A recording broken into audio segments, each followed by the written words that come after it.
Hello, random strangers. I'm Scruffy at Scruffy Tales, and you have just stumbled upon the Nerd Zone. And in this video, we will be taking a look at the Imperial Star Destroyer and some of the flaws in its designs and tactics surrounding those flaws. So, yeah, taking a look at the flaws, we will be taking a look how to improve the design. We will be taking a look at the tactics that, in my head canon, that feels more the most logical, looking at how the ship is designed. And at the end, we will be taking a look at the Battle of Endor.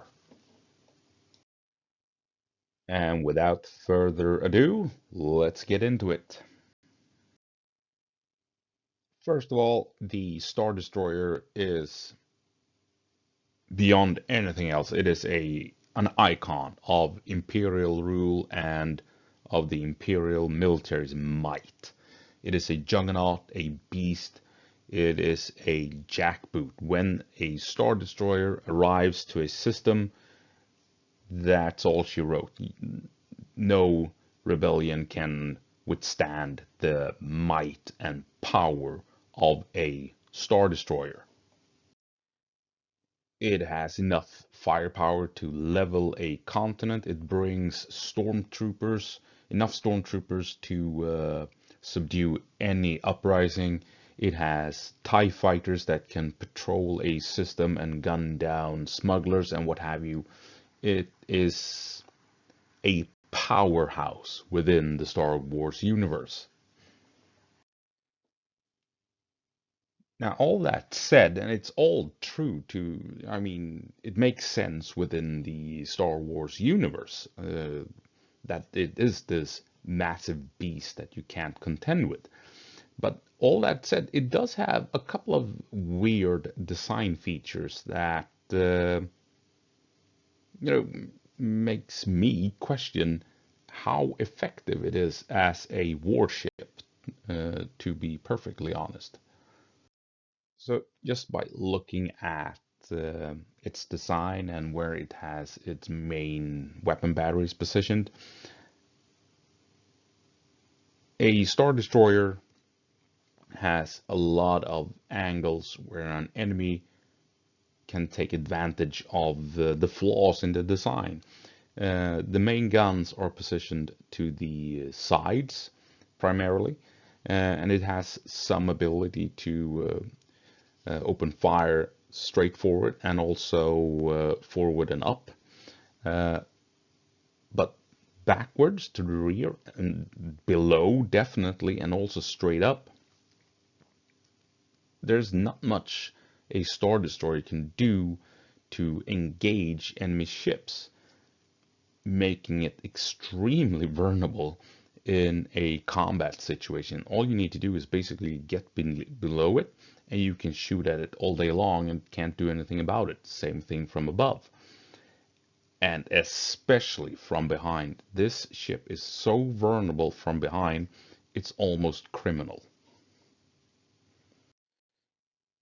Now, the counter argument might be that it's designed more for as a peacekeeper. It shows up, and like I said, it dominates a civilian population with firepower and with the troops it brings. It's not really designed to fight a war, to be in real space battles, as it were.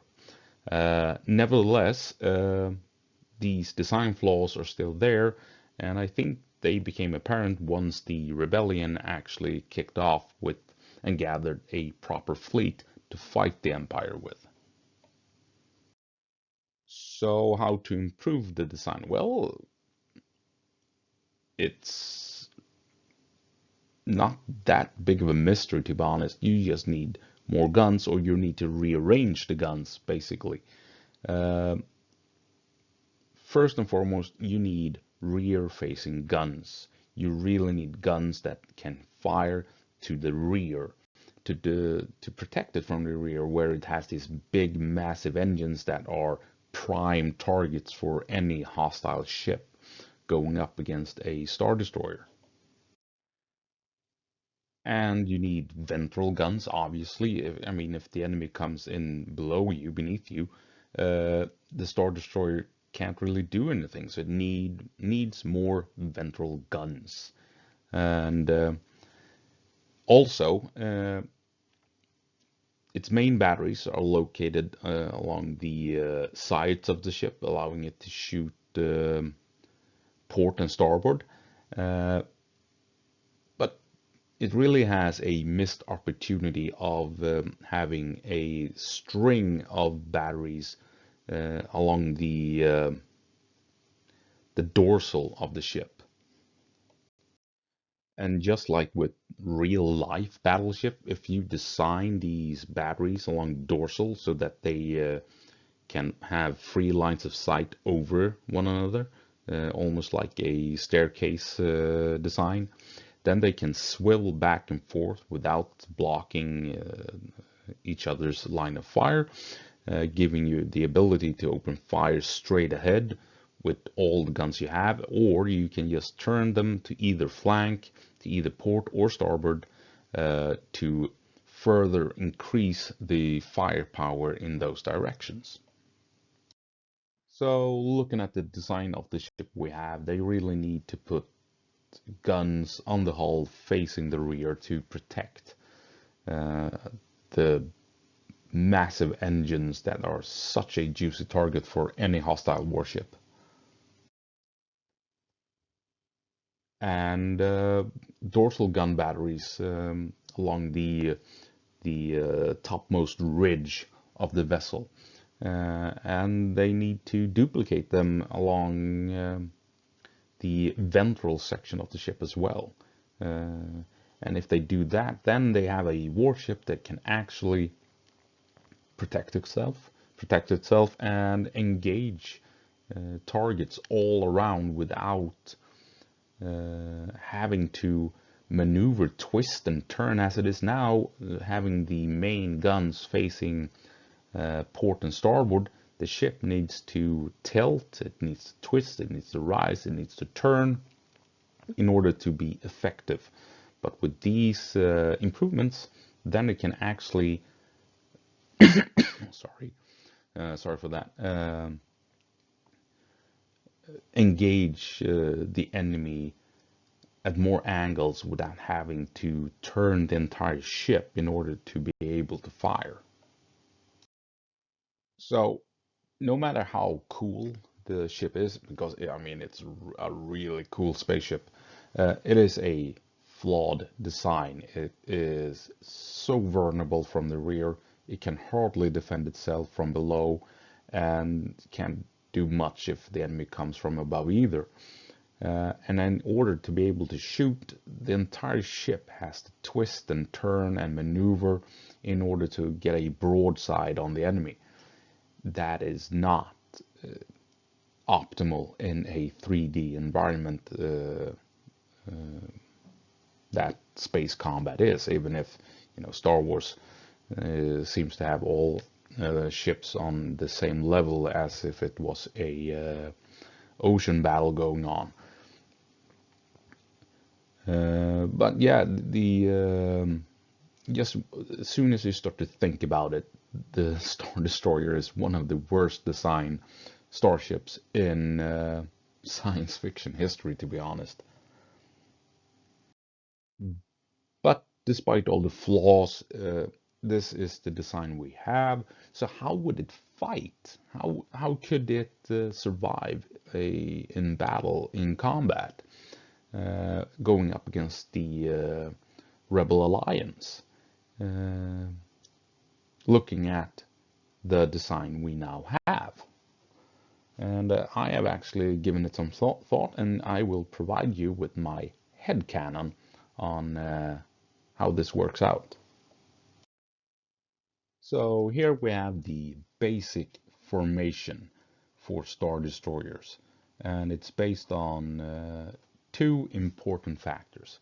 Protect the rear. The rear of the Star Destroyer is extremely vulnerable. If the enemy gets in behind it and can start blasting at the engines, the Star Destroyer is, it's gone. It's gonna blow up. And the second criteria is, of course, face the enemy with as many guns as possible. And when dealing with the design we have, that means broadsides, port and starboard. So what we have here is the ships are aligned in a column in order to protect the rear, the vulnerable rear, and it also allows them to face the enemy with powerful broadsides so that they can quickly end the fight they're in. So if we put the basic formation into a fleet formation, we get something like this. We have here 4 Star Destroyers, uh, full broadsides, as you can see by the red arrows, and I have also added light cruisers and corvettes to help them out protecting the front and rear of the formation, uh, especially the rear, because the last Star Destroyer in the column is very vulnerable, so he needs help in protecting his engines and his vulnerable rear. And if we take a look in the lower right corner,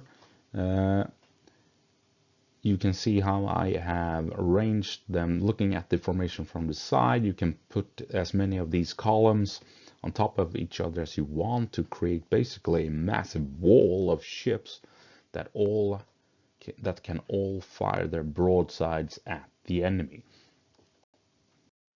So it actually becomes sort of like ships of the line, the old 18th century warships, pirate ships, that were sailing in a line, gunning at each other, but in space. And since it's 3D, you can actually, instead of having a single column of ships, you have a huge wall of ships that can all fire at the enemy, single out the target, and they all aim their guns at one target and just grind it down to dust.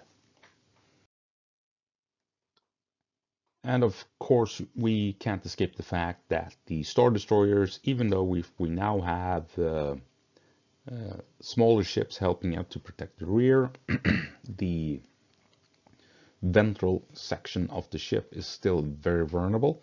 So the Star Destroyers can either have one ship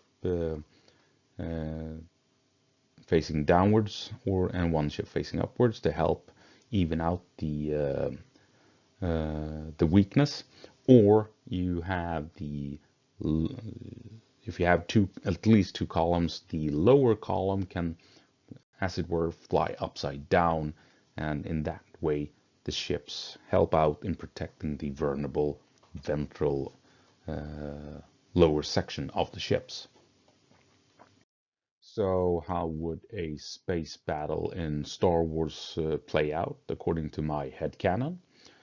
Well, here we have 4 Star Destroyers versus a Rebel Alliance fleet of smaller ships, and they are about to go toe to toe. So, as we can see, the Star Destroyers have a yellow field of fire to the front. It's not their main firing arc, but on their broadside, the field of fire is green, because this is where they have most firepower on the flanks. And then, of course, towards the rear, the field of fire is red. This is where they are the most vulnerable. And since the rear is where they are the most vulnerable, where would the Rebel Alliance send in their X-Wings and Y-Wings? Well, they would obviously make a big evasive maneuver to come around and attack the Star Destroyers from behind, where there's little to no guns facing them, and they can just attack the rear of the Star Destroyers as much as they want. Obviously, the Empire and the Star Destroyers have TIE fighters, so they would be deployed to protect the rear of the last Star Destroyer in the formation from these dangerous attacks. but that's not enough to guarantee that no Y-wings gets through, so you would probably add corvettes and light cruisers that could, with their turrets, specialized turrets, engage enemy fighters. And you would also have a couple of the same lighter ships protecting the front of the formation as well. So you have a concentrated anti-fighter defense at the rear of the formation, and something similar to the front as well. But the rear of the Star Destroyer formation is still where they are the most vulnerable, so you would obviously try and overcome the enemy ships screening it. So you would send in light cruisers to try and deal with the corvettes, and you have fighters to deal with the enemy fighters, and all of this is done to make sure that your bombers, the Y-wings, can get through to attack the last Star Destroyer from behind. So now you have Imperial corvettes and light cruisers going up against more heavily armed uh, light ships, warships. So they are once again outgunned. So how do you prevent this from ruining your day? Well, you need to escalate things by bringing in your own warships, more heavily armed warships that can deal with the enemy ships coming in to deal with your lighter warships. So this is basically how I envision a Star Wars battle to play out. The Star Destroyers are engaging the larger Rebel vessels. The Rebels try and send in X-Wing and Y-Wings together with corvettes and what have you to sweep in from behind and attack the rearmost Star Destroyer. But there is where the Empire has their fighter screen ready to engage the X-Wings with TIE fighters. They also have light vessels, light corvettes with laser turrets that can target the Y-Wings. And so to give the fighters an edge, the Rebel Alliance has to send in more powerful ships, light warships to deal with the corvettes and what have you. And in order to protect those corvettes, the Empire sends in their own light cruisers, light or heavy corvettes to engage the enemy vessels. So you have a big skirmish at the tail end of the formation, and this is where the X-Wings and TIE fighters duke it out as a rule.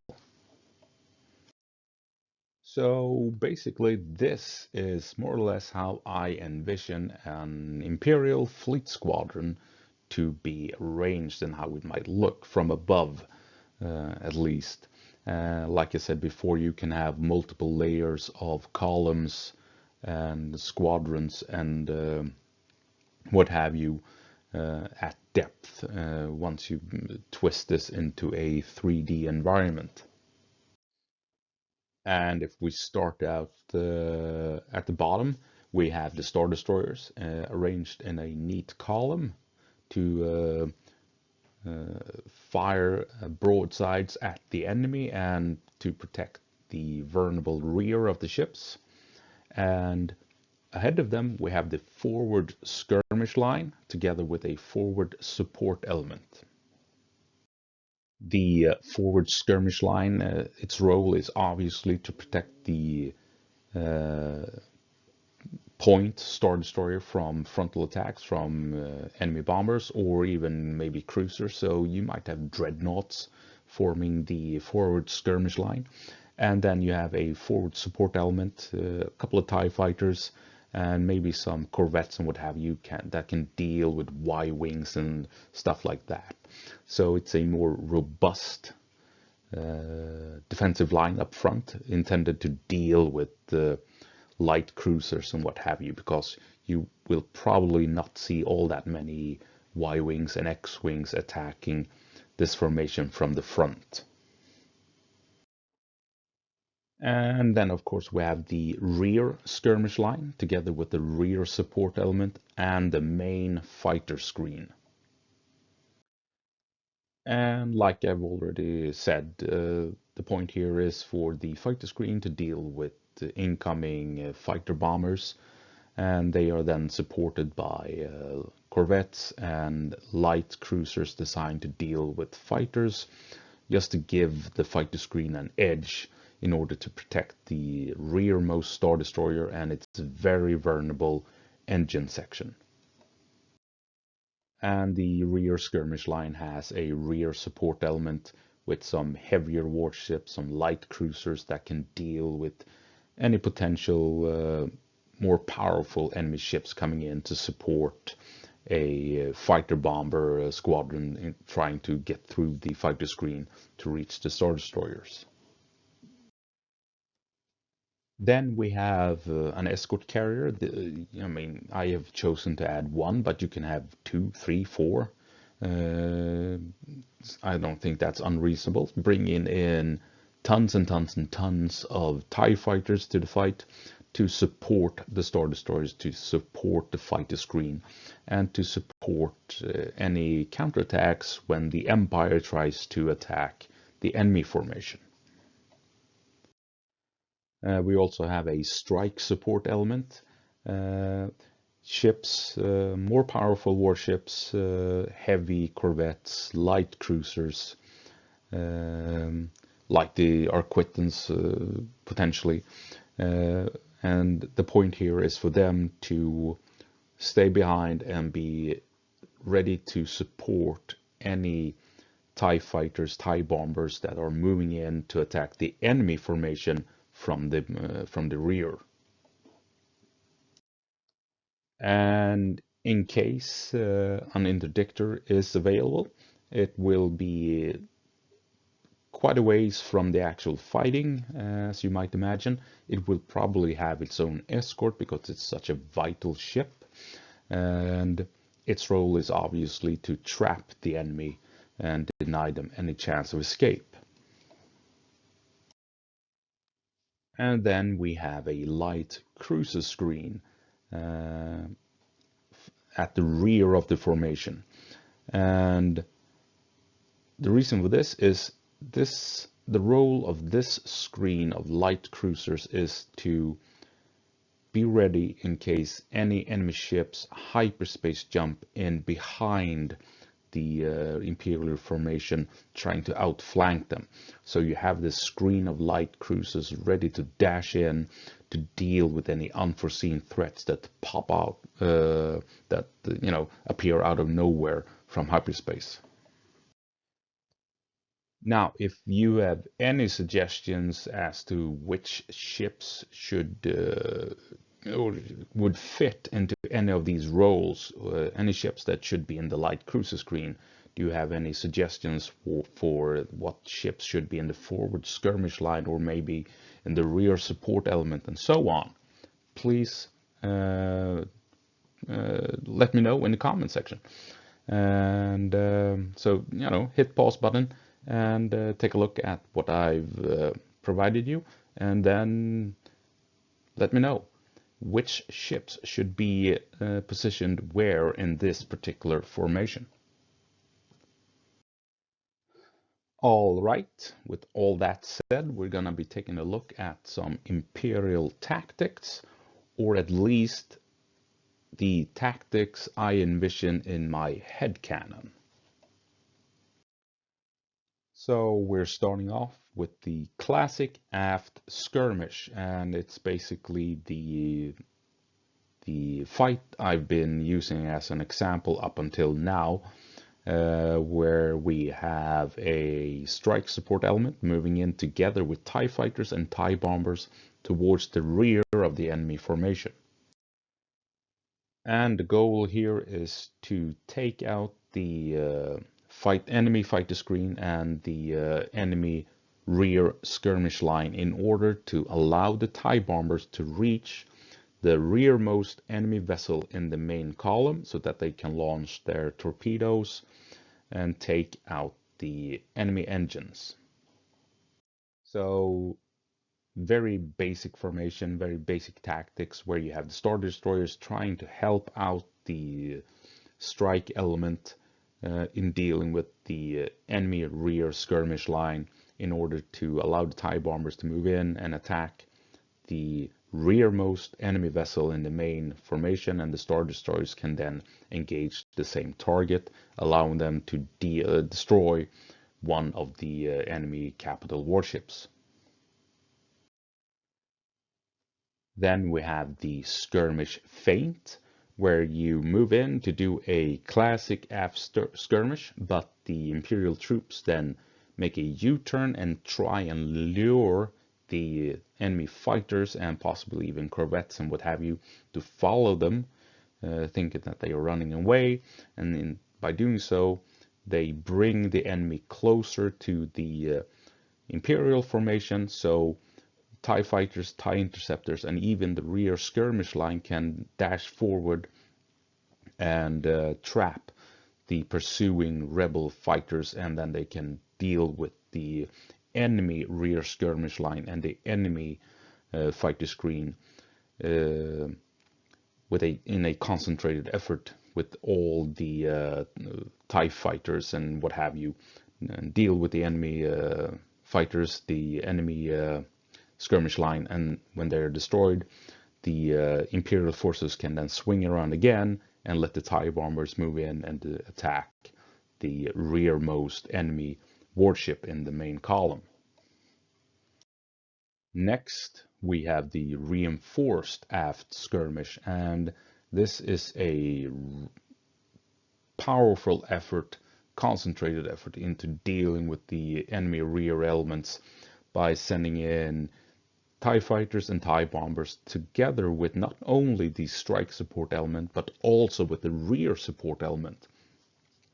So really overwhelming the enemy defenses towards the rear of their formation, and you also bring in as many TIE fighters and TIE bombers as you can from the escort carrier as well. So you really overwhelm the enemy by sending in a lot of light cruisers and a lot of TIE fighters and TIE bombers to clear out the defensive units towards the rear of the enemy formation, so that you can bring in the TIE bombers to attack the enemy warships. Then we have what I call the Tarkin maneuver. This is an aggressive maneuver where the Star Destroyers, or rather the entire Imperial formation, moves in close to the enemy formation. You send in all you have towards the rear of the enemy formation to occupy the enemy, to occupy his fighters, to occupy his bombers and what have you. And then the Star Destroyers moves in close. They deploy TIE bombers, and the TIE bombers move at close range from the Star Destroyers towards the enemy warship up front, and you make a concentrated effort in launching torpedoes from the TIE bombers, and the Star Destroyers opens up with their broadsides at this enemy warship that is located up front in an effort to cripple it or destroy it. Next we have hyperdrive envelopment, and it's nothing strange about it. Once you have engaged the enemy and have him properly pinned down in combat, you can then jump in with more ships in order to outflank the enemy and basically surround him and or catch him in an ambush, more or less, by bringing in more ships from other parts of the system that are just waiting for the call to jump in to engage the enemy. Continuing with hyperdrive tactics, we will now take a look at tactics that does not work if you have an interdictor present, and that is the hyperdrive jab to begin with.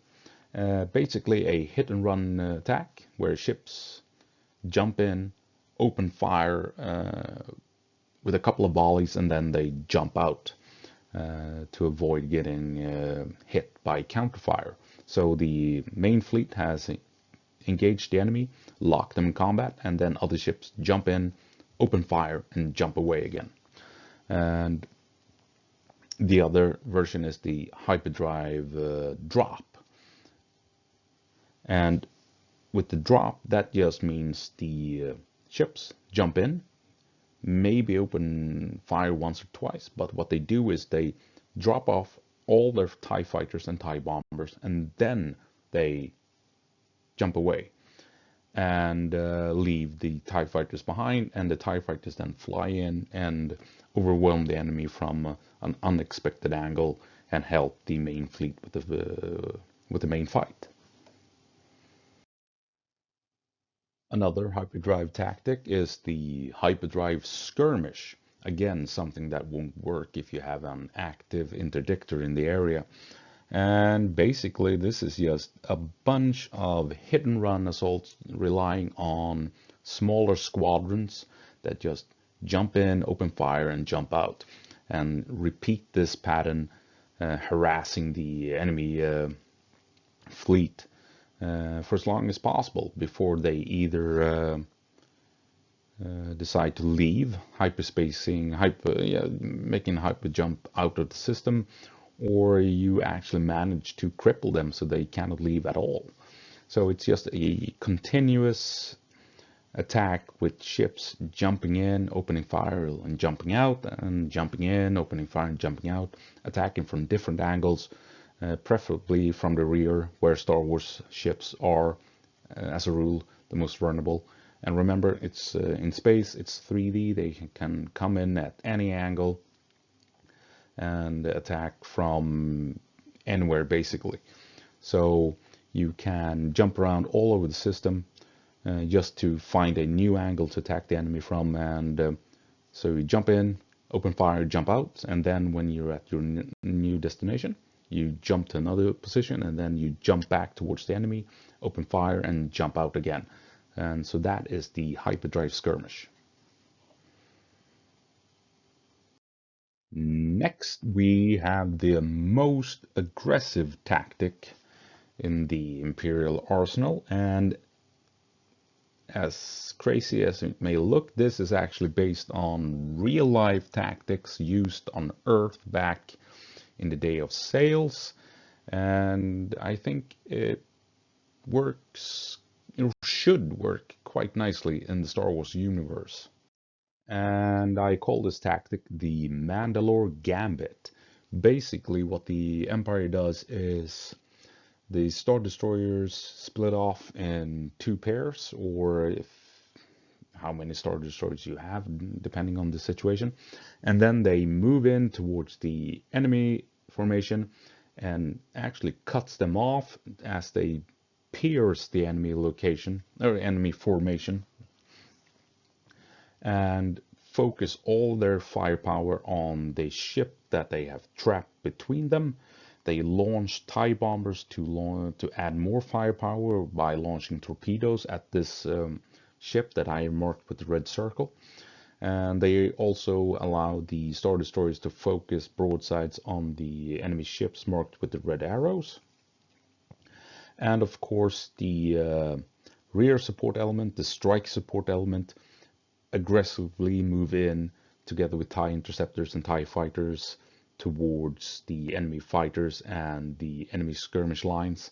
And they are also reinforced with every TIE fighter and TIE bomber brought in with the escort carrier. So it's a massive assault towards the enemy, and you move into point blank range, cutting the enemy formation, and focus a lot of firepower on a single ship, ensuring its destruction. And then you have almost an equal amount of firepower aimed at two other ships that basically ensures that they will be crippled, especially the forward ship, where you have Star Destroyers firing point blank into its rear and into its engines.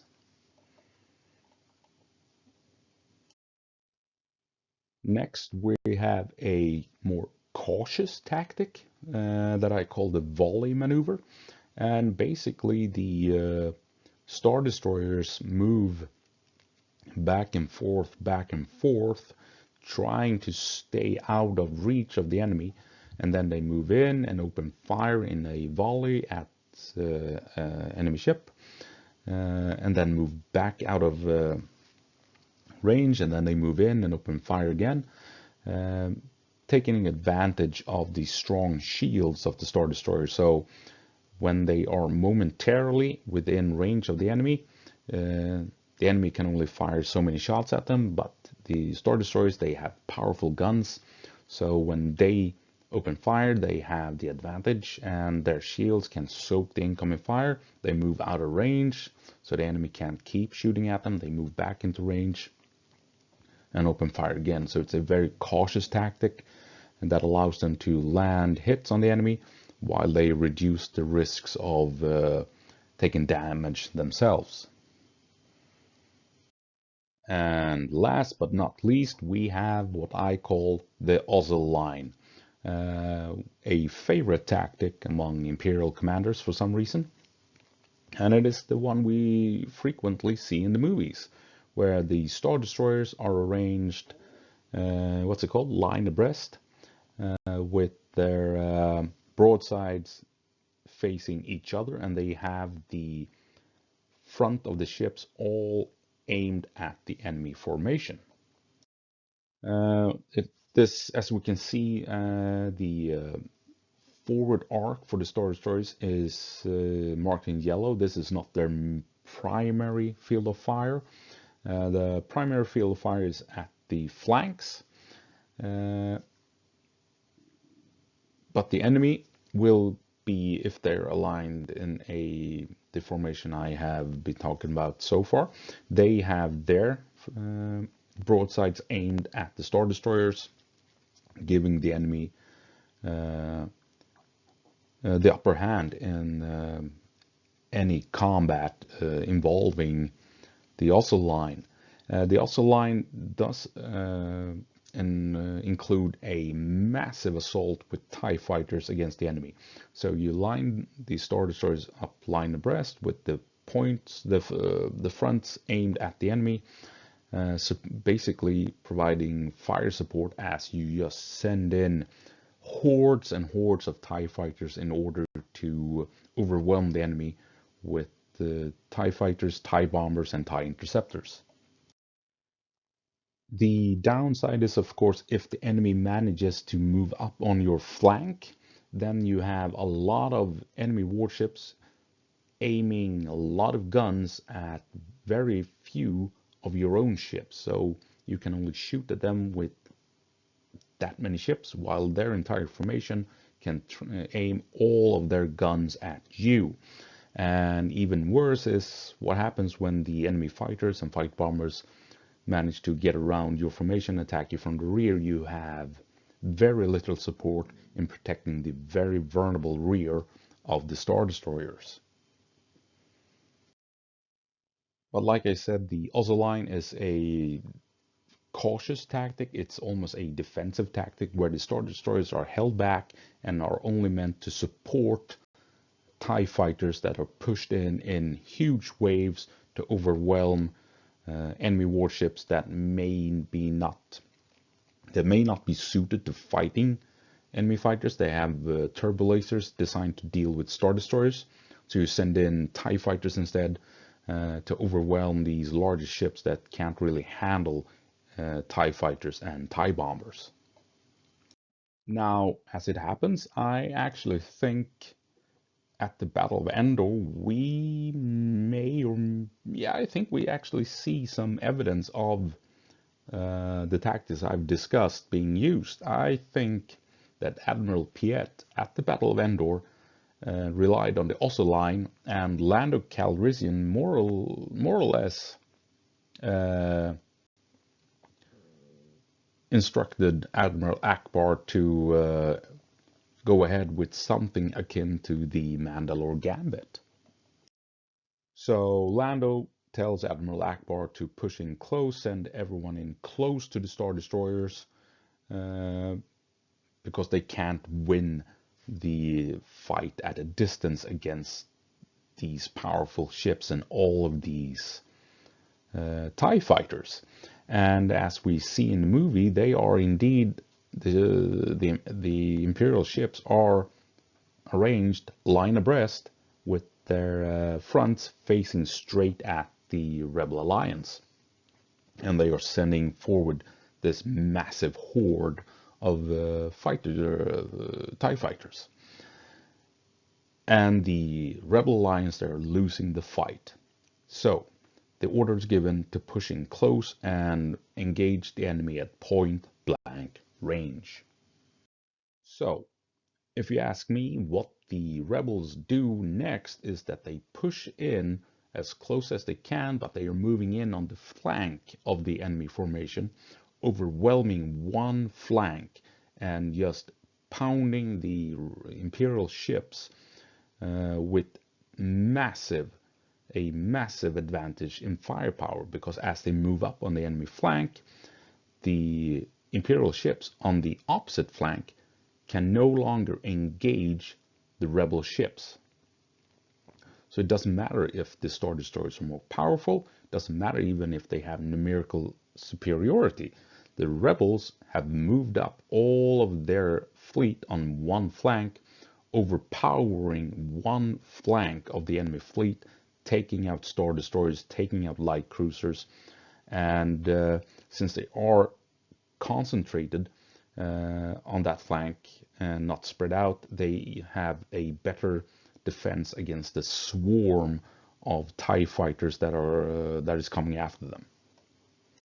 And I really do think this scenario makes sense. Looking at the battle we see in the movie itself, I think this is actually what can explain how the Rebel Alliance manages to turn this battle around slightly in their favor. Even though the Star Destroyers are still more powerful, this gives them a fighting chance by focusing their fleet and the strength of their fleet on one flank of the enemy formation.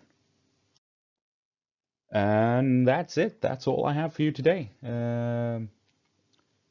Yeah, a lot of headcanon, basically fan fiction, but hey, I think it makes sense. It was fun making a video, and even though